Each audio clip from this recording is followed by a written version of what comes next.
4ರತ್ತ ಇಡೀ ದೇಶದ ಚಿತ್ತ ನೆಟ್ಟಿದೆ.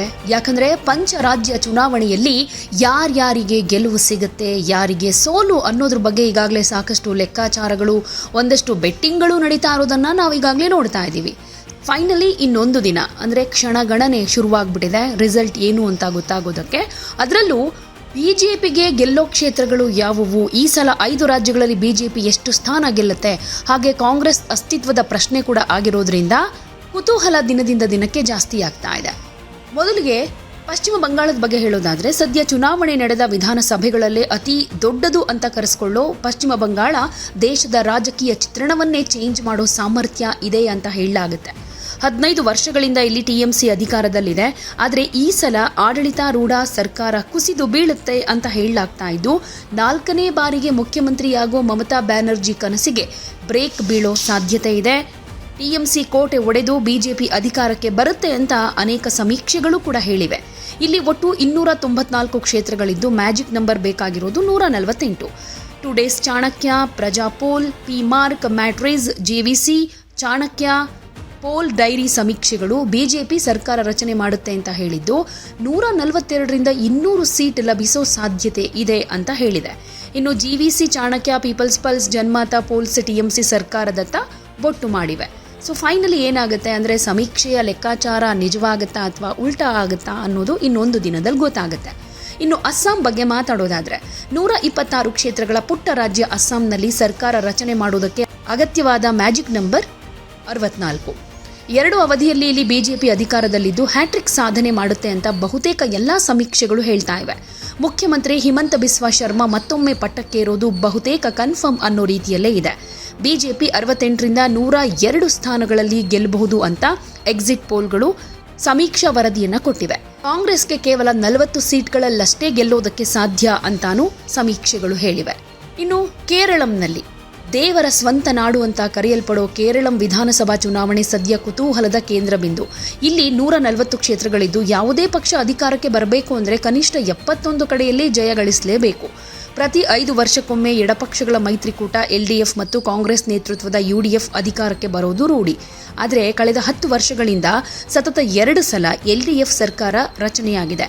ಈ ಸಲ ಮತ್ತೆ ಅಧಿಕಾರ ಹಿಡಿಯಲೇಬೇಕು ಅನ್ನೋ ಮುಖ್ಯಮಂತ್ರಿ ಪಿಣರಾಯಿ ವಿಜಯನ್ ಕನಸಿಗೆ ಯುಡಿಎಫ್ ಅಡ್ಡಗಾಲ್ ಹಾಕೋದು ಬಹುತೇಕ ನಿಶ್ಚಿತ ಅಂತ ಚುನಾವಣೋತ್ತರ ಸಮೀಕ್ಷೆಗಳು ಹೇಳಿವೆ.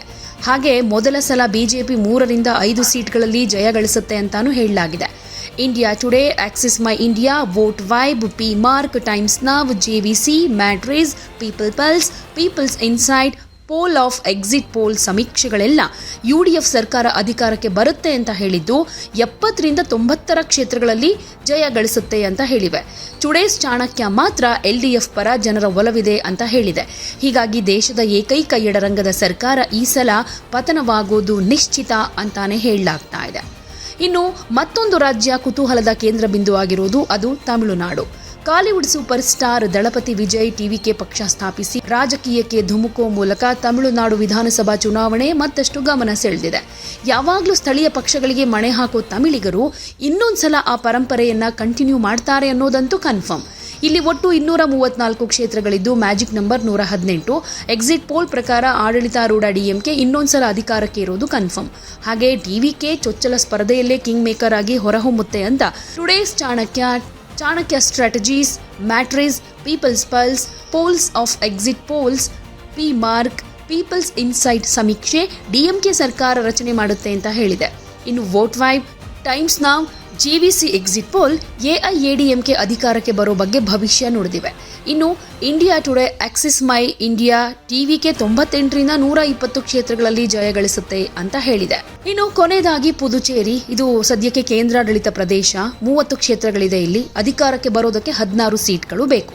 ಈಗಾಗಲೇ ಇಲ್ಲಿ ರಂಗಸ್ವಾಮಿ ನೇತೃತ್ವದ ಎನ್ಡಿಎ ಅಧಿಕಾರದಲ್ಲಿರೋದ್ರಿಂದ ಇನ್ನೊಂದ್ಸಲ ಸರ್ಕಾರ ರಚನೆ ಮಾಡೋ ಸಾಧ್ಯತೆಯಂತೂ ದಟ್ಟವಾಗಿದೆ. India Today, Axis My India, Peoples Pulse, Times Now, JVC, Praja Poll, Poll of Exit Polls ಹಾಗೆ ಕಾಮಾಖ್ಯ ಅನಾಲಿಟಿಕ್ಸ್ ಚುನಾವಣೋತ್ತರ ಸಮೀಕ್ಷಾ ವರದಿಗಳು ಎನ್ಡಿಎ ಅಧಿಕಾರ ಉಳಿಸಿಕೊಳ್ಳುತ್ತೆ ಅಂತ ಹೇಳಿವೆ. ಸೊ 5 ರಾಜ್ಯಗಳಲ್ಲಿ ಬಿಜೆಪಿ ಕನಿಷ್ಠ 3 ಗೆಲ್ಲುತ್ತೆ ಅಂತ ಹೇಳಿದೆ. ಇನ್ನು ಆಸ್ ಯೂಶುವಲ್ ಯುಡಿಎಫ್ ಮತ್ತೆ ಕೇರಳದಲ್ಲಿ ಅಧಿಕಾರಕ್ಕೆ ಬರೋ ಚಾನ್ಸಸ್ ಇದ್ದು, ತಮಿಳುನಾಡಿನಲ್ಲಿ ಯಾವಾಗಲೂ ಪ್ರಾದೇಶಿಕ ಪಕ್ಷಕ್ಕೆ ಮಣೆ ಹಾಕೋದ್ರಿಂದ ಈ ಸಲ ಮತ್ತೆ DMK ಅಧಿಕಾರಕ್ಕೆ ಬಂದರೆ ಇಲ್ಲಿ BJP ಗೆಲುವಿಗೆ ಒಂದಷ್ಟು ಹಿನ್ನಡೆ ಆಗೋದಂತೂ ಸತ್ಯ. ಬಟ್ 3 ರಾಜ್ಯಗಳಂತೂ BJPಗೆ ಗೆಲುವು ಸಿಗುತ್ತೆ ಅನ್ನೋದು ಸದ್ಯದ ಸಮೀಕ್ಷಾ ವರದಿಗಳ ಮಾಹಿತಿ.